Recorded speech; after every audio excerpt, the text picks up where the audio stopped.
Hello, racing fans, and welcome back to the channel for another episode in the series. And as you can see, myself and Liam, we are absolutely delighted to be joined by none other than champion jockey Sean Bowen. Sean, how's things? You okay?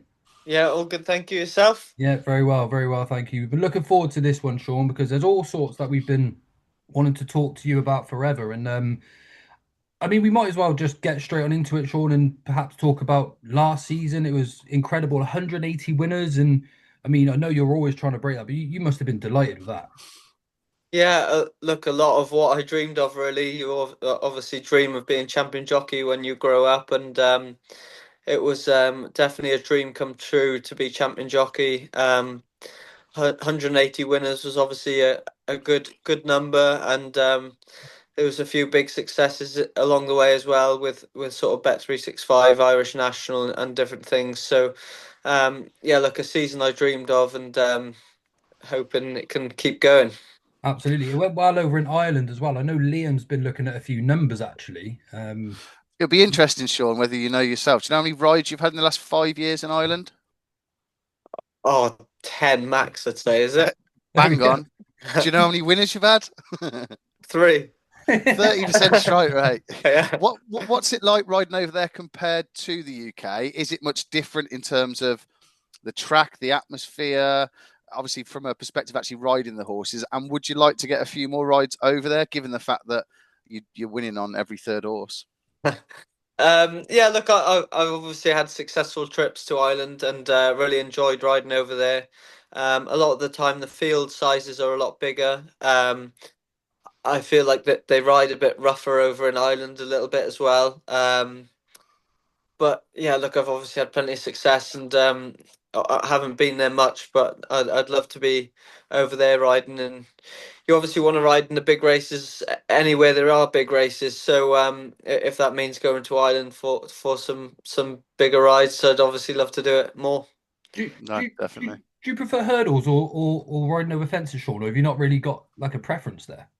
I wouldn't say I have a massive preference. I do enjoy riding a good chaser. It's a great thrill riding sort of a good chaser round Sandown or even sort of the Grand National fences. I do enjoy riding around them. So I suppose it gives you a bit more of a thrill when you're on a good jumper over a chase fence. But yeah, I like winners any way they come. So whether it be bumpers, hurdles, or fences, really. You mentioned Sandown there, Sean. I saw you did an interview. I think it was when you were walking around the paddock at Cheltenham, and you said it was your favourite track to ride at. Is there a specific reason? Is there something about the fences? Is there something about the track that you particularly enjoy, or is it just that you've ridden more winners there than anywhere else?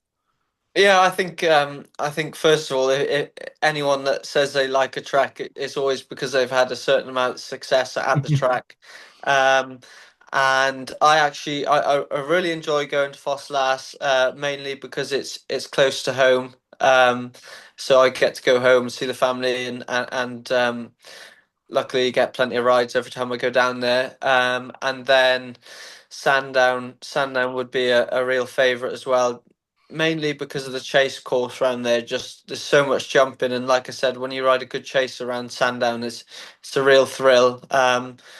And yeah, I also had a lot of success there. I've won the Bet365 three times now, which is obviously one of the biggest chases. So yeah, I obviously have had success, and that's why I enjoy riding there.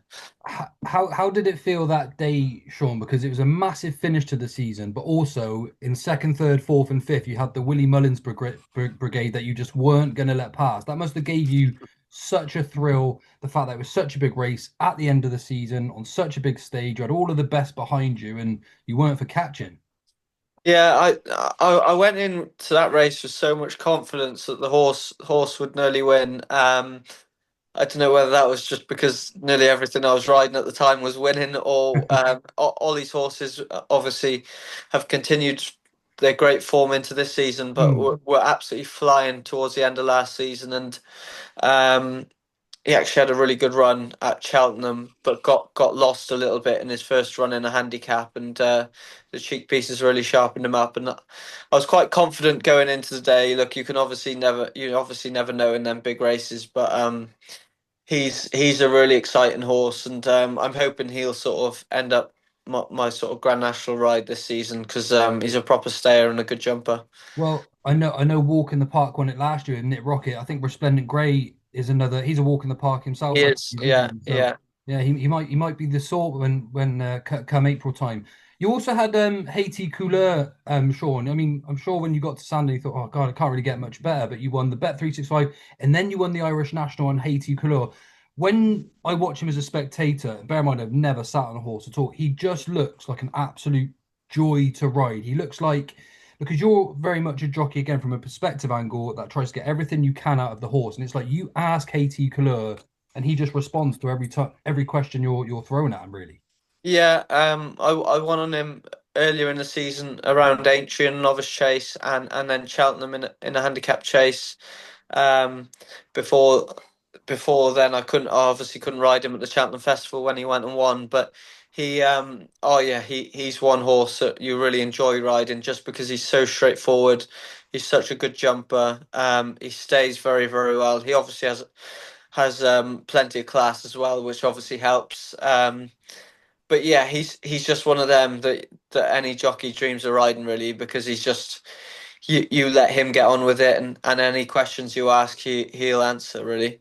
It, Do you it, do you expect him to be campaigned as a proper Grade One horse this season, Sean? Do you expect him to be turning up in Charlie Hall's Betfair Chases and ultimately being aimed at the Gold Cup?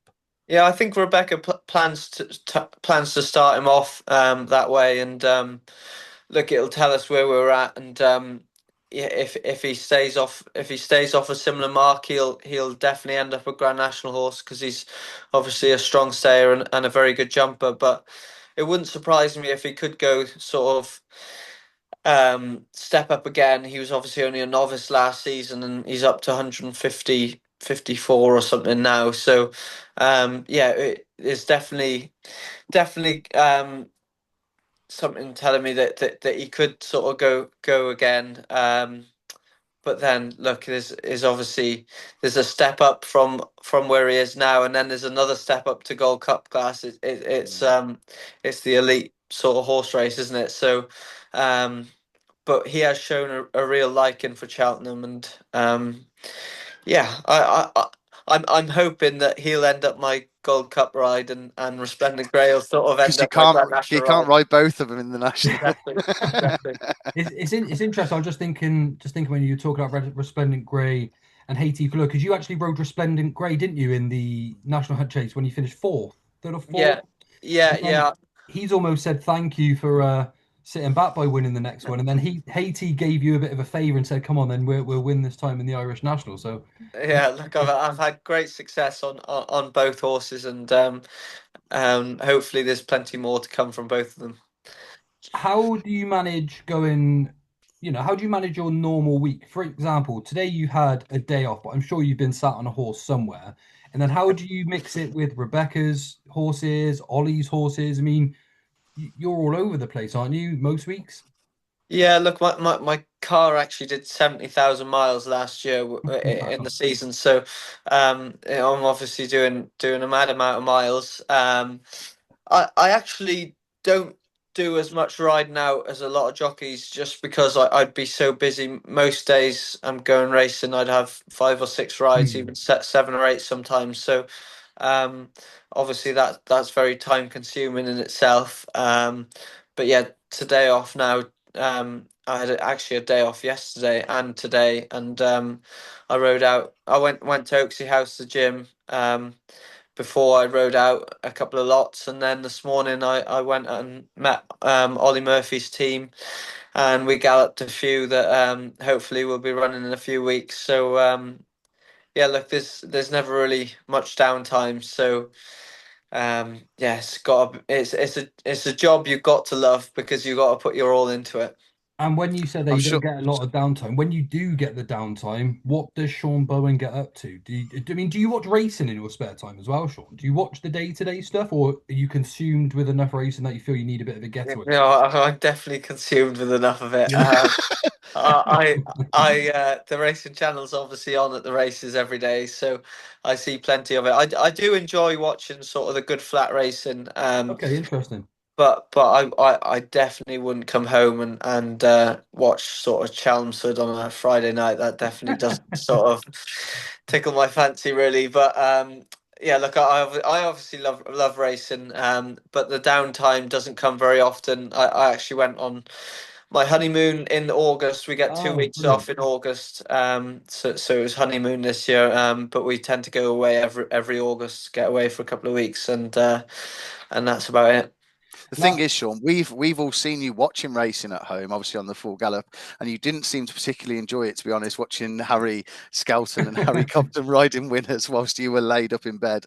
Yeah, no, I didn't definitely didn't enjoy that part. But yeah, look, that's Yeah, obviously but in all seriousness, is that quite difficult mentally to deal with when it's just your body letting you down essentially, and you want to be out there competing? yeah, no, I felt like I kept a fairly positive mental attitude through most of the injury.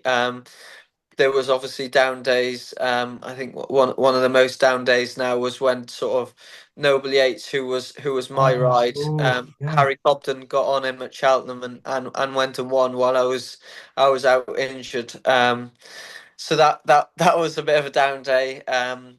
But yeah, look, obviously Harry was doing what he was doing, riding plenty of winners while I was off, and he got a bit of a march on me, and I managed to get it down to 6 or 7, I think, by the end of the season. But yeah, ran out of time. Is there you seem to have started a little bit earlier this year with regards to your charge. I think you're on 83 winners already this year. Not that you ever expect injuries, but is this by design for any mid-season mishaps, or are you just ready to get going from the gates? Because you're leaving everyone playing catch up now. The more winners you're banging, Sean, the harder you're making it for everyone else, of course. What's the idea of going earlier this time? Oh, there's probably nothing really in it. I always set out to ride as many winners as I possibly can. This year, I've obviously been quite lucky, and I actually the first four in the Trainers' Championship at the minute is my brother Mickey, James Owen, Dan Skelton, Ollie Murphy, and I ride for three of them four trainers. Yeah, So I'm very very lucky that I ride for very good people, and a lot of it is obviously getting on the right horse, but yeah, Mickey's had a great start to his training career, and obviously James Owen, everyone knows how good he is at doing things, and Ollie obviously needs no introduction. So I'm very lucky to be riding for the right people. But yeah, I suppose winners wise, you just want to break your own records, and I know that I'm going into October this year with more winners than I ever have done. And yeah, I suppose I want to get to the 200. I was going to ask you that. I was going to ask, is that a target? Yeah. Yeah, not many people now have reached 200. I think it's been done sort of 6 or 7 times, maybe not even that. So that would be a nice target to get to. And then do you break that down at all, Sean? Do you then set yourself targets each month, or are you concentrating on strike rate? Or I suppose you obviously have to be operating at some sort of strike rate, even though you're riding so many horses. Or do you just take it one ride at a time and just keep trying to clock them up until April? Do you know what? People will think I'm very, very weird now, but I actually count the number of race days and want to keep up with sort of them numbers. So I think it was sort of there was 92 race days by the 1st of October. So I was wanting to get to sort of 92 before October started. So I'm on 83 now, so I'll have to get a shift on. But yeah, Well, things are going well. And what a like shame, because had you had a bit of better luck over the last 2 weeks, I've seen you had 8 seconds, Sean. So Have I that's really? really unfortunate. Yeah, it's five wins, 15, five. 15 winners. Oh, 15 Yeah, winners. give me a bit of credit. I've had a few No, winners in no. And there. no, and operating at a 34% strike rate, which is higher in actual fact than what you are for this season so far. So Yeah. yeah, No, you're all right. Don't worry. Yeah. You're pretty good, Sean. You're pretty good. On that note, though, Sean, again, two spectacular rides last year. I mean, there's hundreds, of course, but Booster Bob was unbelievable. It's been the talk of Twitter for weeks after that happened. And then you went to Cheltenham and did a very similar thing on Moon d'Orange. Now, we actually did a live Cheltenham watch along, Liam and myself, and we backed Moon d'Orange, and we were going, oh no. Oh, that's a shame. And next thing, you fly from the back of the telly, and we are going absolutely wild. I'll have to show you the clip at some point because we just went mental. But horses like Moon d'Orange and Booster Ball, how much do you know that they have left in the tank when you're asking them out the back? I mean, because we see a lot of horses sort of pull up in those scenarios, but you must have such an intuition between you and the horse to understand what's left in the tank. Yeah, but Moon d'Orange is actually quite a funny one because I had a couple of pundits say to me the day before, if you can keep Moon d'Orange in the first three or four and all the way round, he will win because he'll stay better than everything else. Um, but you just have to go out and ride your race and where the horse is comfortable. I always like to sort of get a horse in a rhythm, breathing, Hmm. and just making sure they're able to sort of keep filling all the way around to have to finish off the race well. And I think if you're in any situation, if the horse is finishing from the back of three out, wherever you are, you have a chance. So yeah, I suppose that horse wasn't able to go the early gallop, and he found his rhythm sort of 10 lengths behind the last horse. But that's where he found his rhythm, and if you can get a horse to find his rhythm, they'll normally finish their race off well. And yeah, sometimes that means some bizarre things like Moon d'Orange or Booster Bob even. But yeah, like I said, if a horse is finishing well, sometimes they can just win from anywhere. And I suppose looking into this season, if you are sitting on horses, which obviously doesn't sound that regularly at the yards, given all the riding that you're doing each day at tracks anyhow, would the kind of those that are coming out of bumpers and are going to be novice hurdlers this season, is it too early to be able to tell as to what potential they've got for this forthcoming season, or would you already be able to get a bit of a gauge? Yeah, no, look, I suppose a lot of sort of Ollie's horses now, a lot of them have ran in point of points, or he actually has a system now where he buys them as 3-year-olds and they go over to Ireland and they do a lot of schooling races and schooling hurdles. So they've got a lot of experience before they come over, before they even run in bumpers. So that system works well. Look, we've obviously got a lot of nice novices that all won bumpers, and some of them that didn't even win bumpers that look quite smart. Um, but yeah, I'm really looking forward to a few of them. We've obviously got John Bond's brother, who actually did a piece of work this morning in Willstar. He won a bumper around Perth. Yeah, there's so many horses. I don't want to go through them all, but Sure. I think Wandering Ego, he was impressive in a bumper around Weatherby last season. Um, yeah, there's just so many, but really looking forward to it because I feel like his team is building every year, and I think this is the strongest team going into the winter that we've ever had. How much influence do you have on how the horses are ridden in each race? I mean, when you get to a jockey of your level where you're at the top of the top, does Ollie leave it with you, or are there certain horses where we say we need this held up a little bit, Sean, because we know he likes to finish fast, or you know? Yeah, do you know I like to just ride off instinct a little bit, and Oh, wow. I'm actually terrible at trying to follow instructions as Moon Durange will probably tell you.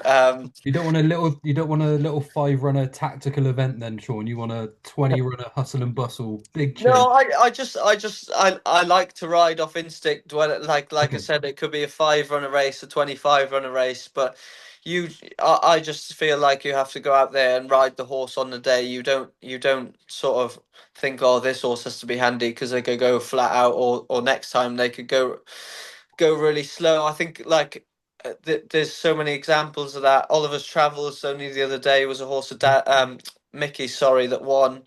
Like he won at Cartmel, dropped out nearly last, and then won. And then Utoxeter the other day when he won, he took it up 5-6 out. So it all depends on the race, and yeah, I feel like probably not following instructions in my early part of career probably didn't stand me in good stead, but it seems to be working at the minute.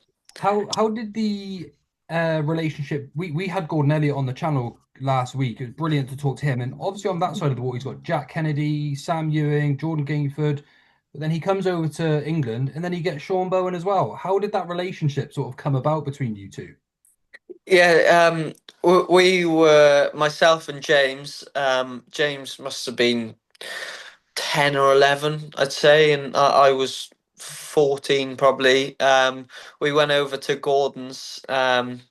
We went over to Gordon's for the summer, so we rode over there pony racing sort of Oh, okay.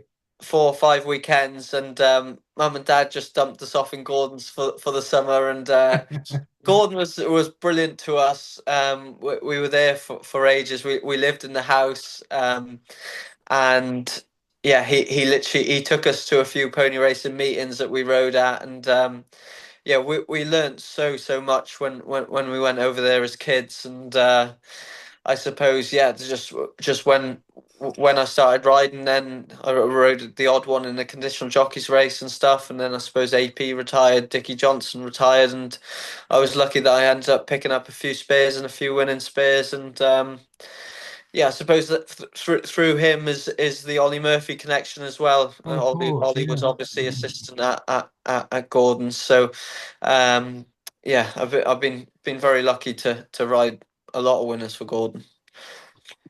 Do you feel when, for example, Gordon's going to have three or four runners in some races throughout this season? Do you get one of the first calls if he's filled the spaces with Jordan, Jack, and Sam? Are you next on the phone? I know he's got the likes of Danny Gilligan and stuff, but do you? Yeah, look, I'd love to be, and if Gordon's ever on the phone, I'm obviously always up for riding for him. But he obviously has a lot of lads in Ireland.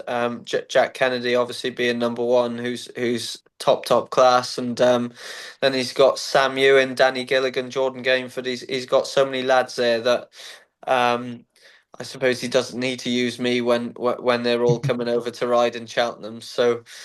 Yeah, look, I'd happily take any rides, but Yeah, he has a lot of good jockeys in his own yard. you We've are probably seemingly willing to go everywhere across the country for winners as well. It must be so grueling though. A lot of lonely hours in the car as well.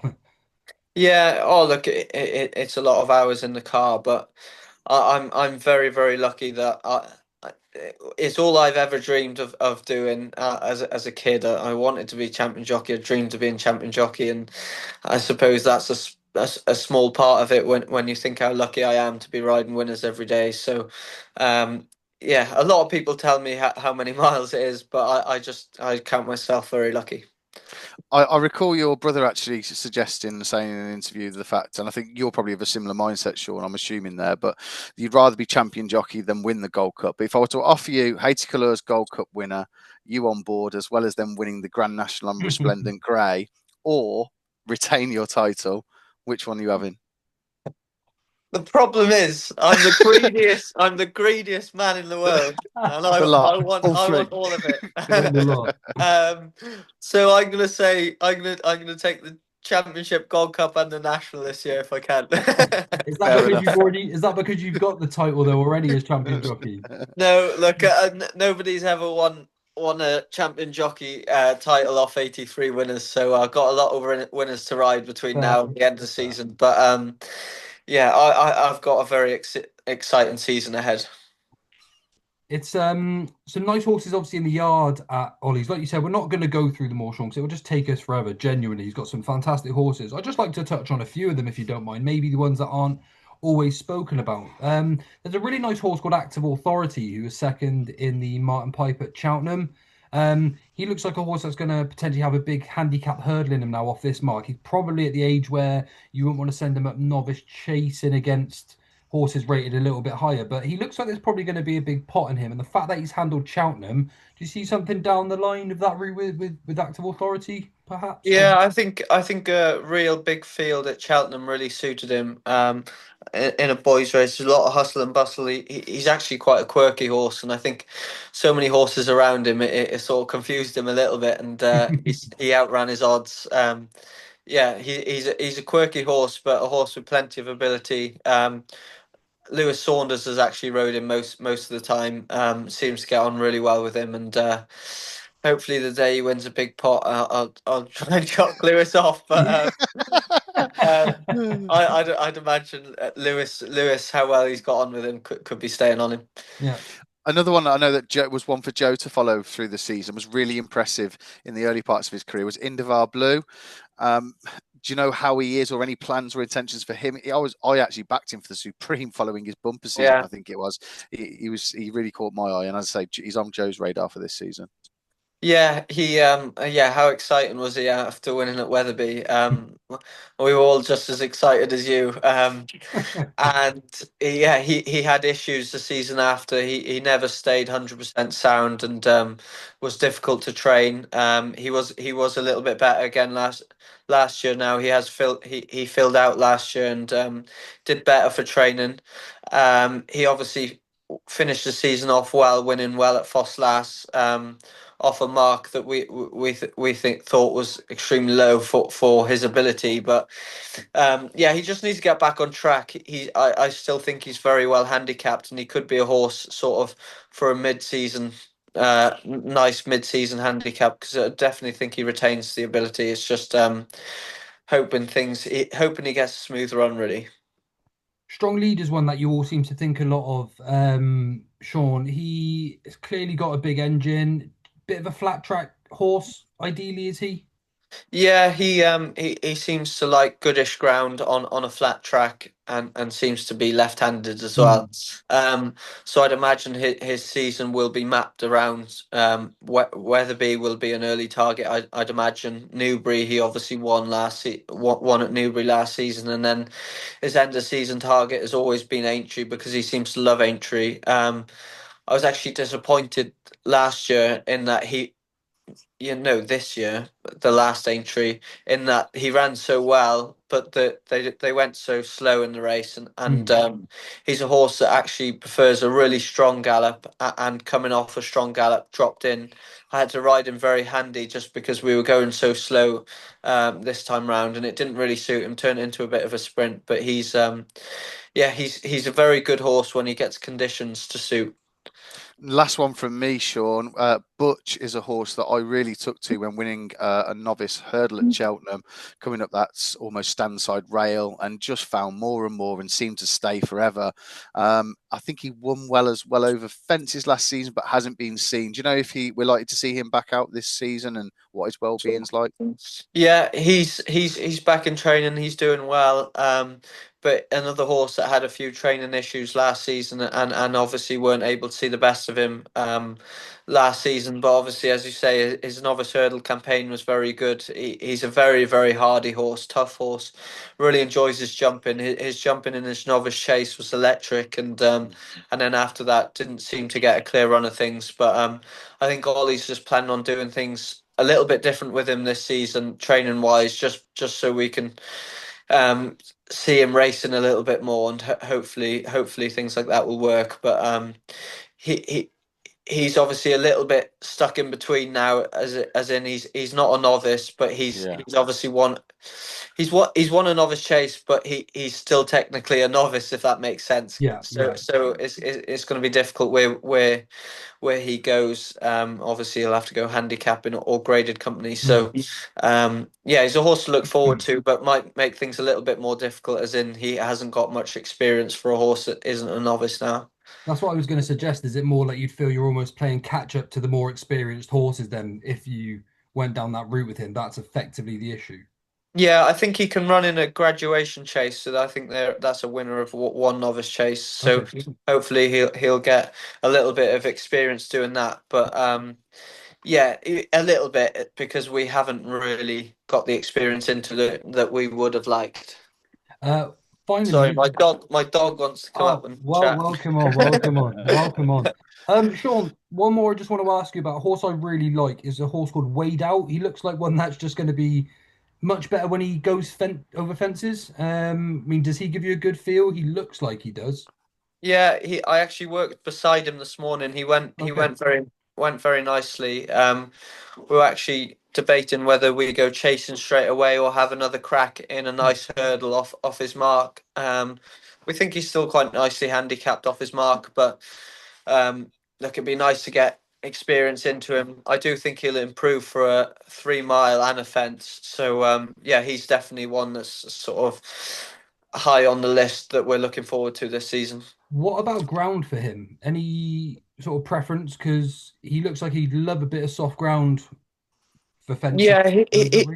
he's not an overly big horse. I don't think he wants extremes of either ground, as in he won't want very quick ground or wouldn't want very soft ground. But just being one of Ollie's, they seem to love soft ground. So I think if he was in most yards, he'd probably love good ground. But he goes on soft ground well, and yeah, definitely one we're looking forward to.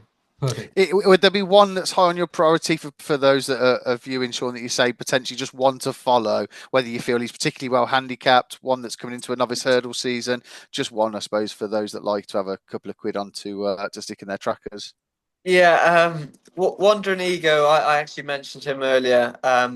He won very well at Wetherby, and he's just a really likable horse. He's quite free going, but he stays quite well, and his schooling's been electric. So yeah, really looking forward to him. Yeah, Great. Who's he owned by, Sean? Is he Diana Wheatley as well? yeah, he is. Yeah, Yeah, yeah, yeah. yeah, lovely. Is he the one that's by Order of St. George? Sorry, as well. That's the one. Yeah, Yeah, I know. Yeah, okay. So they're Already one in for the Joe's track. tracker.